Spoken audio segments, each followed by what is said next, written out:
Okay, I'm here with Pat Finnegan. Can you tell me the organisation, first of all, you represent, and a little bit about what they do? I'm coordinator of Grian, which is an Irish NGO working on climate, energy and sustainable development for 10 years now. And we're a fairly, I think, very active member of the Climate Action Network Europe. And our basic mission for 10 years, self-tasked to do this for 20 years actually, which is slightly unusual, is to try and get Ireland onto a zero carbon pathway. So we decided that 10 years ago that is A, achievable, and B, probably easily achievable if we just took the decision to do it and set up the right policy framework. Okay, on the right way though, you took the decision 10 years ago, where are you at? It's a really good question, because this year is exactly halfway through a 20-year campaign, and actually it's been tough, because I think for me personally, for the group actually, which is severely underfunded and largely invisible, because we spent a lot of time in these UN negotiations and the EU negotiations, whereas the public is sort of seeing climate change, unfortunately, as more a big thing that happens just for 2 weeks in exotic places like Cancun. So it's a bit of a tipping point for me and the group, but also I think it goes along with a tipping point in these negotiations, which most people agree with. Exactly halfway through, I can't answer your question. It could go either way, but that's where I think optimism and determination comes in. Right. What have been the obstacles in the last 10 years? You could provide 25 different answers to that question, because they are multiple and interconnected. So I think, one of the fruits of my reflections this year on behalf of 10 years of doing this is actually one of the big obstacles, funnily enough, is not one you hear mentioned about, but it is my conclusion for what it's worth. The theatre that we are in, the action space, and it's an obstacle because it's not happening. This is where it happens. It happens in the space between the ears, where people firstly get the problem, which is severe, and they're beginning to get it because the science is coming over and it's getting into high street newspapers in, I think, adequate enough terms, one thing. And then secondly, even in Ireland, you can see, which is a sweet spot in the climate actually, which makes my job difficult. But even there, they've just broken all-time lowest temperature record for November, and this is after breaking heat records and rain records. It's beginning to get through. We have a major problem. But the second part we're still working on, and this is what tilts us or not the right direction, is get it into people's heads. And at this stage I'm talking about, I think, 6.6 billion heads in terms of the world. It's not an NGO's job, actually, although that's part of what we do. This is where I feel governments are really not getting it over to the public, is we can fix this. Actually, this is easy.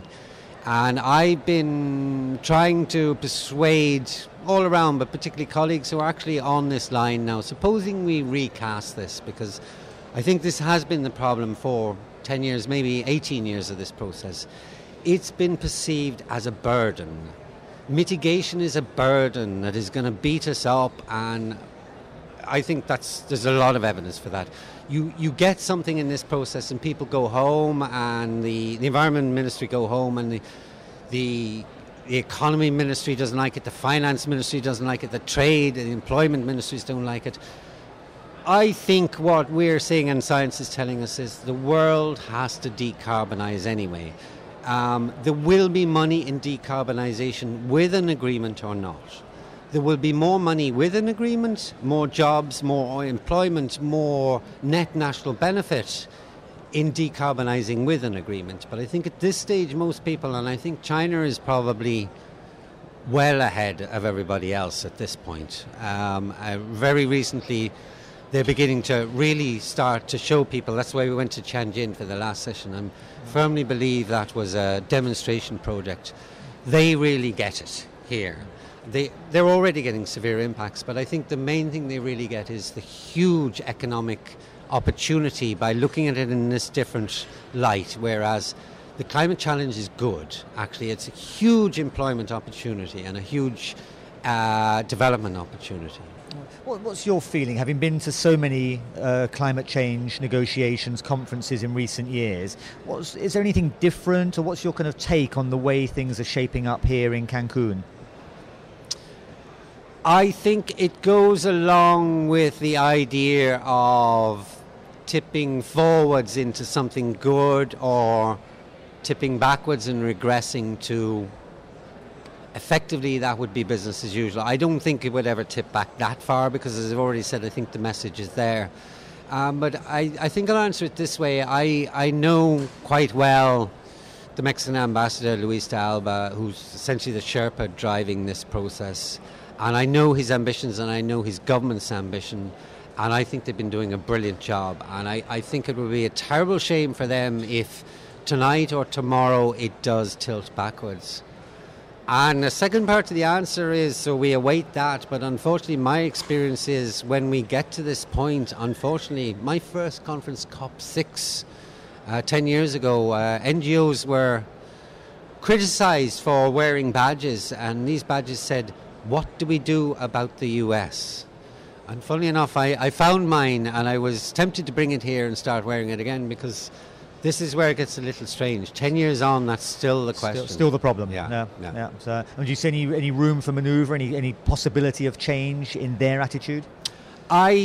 Here we can stick it together. I think the State Department, I think probably Barack Obama, I think smart business in the US actually gets the case I've made, and they know China and India and most of the people they see as their competitors actually get this idea that decarbonisation is an opportunity and are ready to go, and actually get the reverse of that, which is if we don't start getting into a framework, particularly if it does become legally binding, we lose the possibility to manufacture a lot of those decarbonisation technologies, and we lose precisely what they think they want, a lot of employment activities and a lot of net GDP benefit.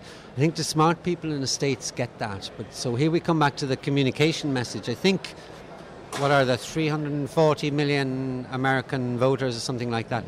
I'm not sure how many of them actually get too much of the science. I think about half of them do. But I really fear that not too many of them get the idea that this is not only an opportunity, but something the US should actually be in the front line of countries queuing up to decarbonise in their own economic interest. And that's a communications message which I worry about a lot. Okay, Pat, thank you very much. My pleasure. That's good.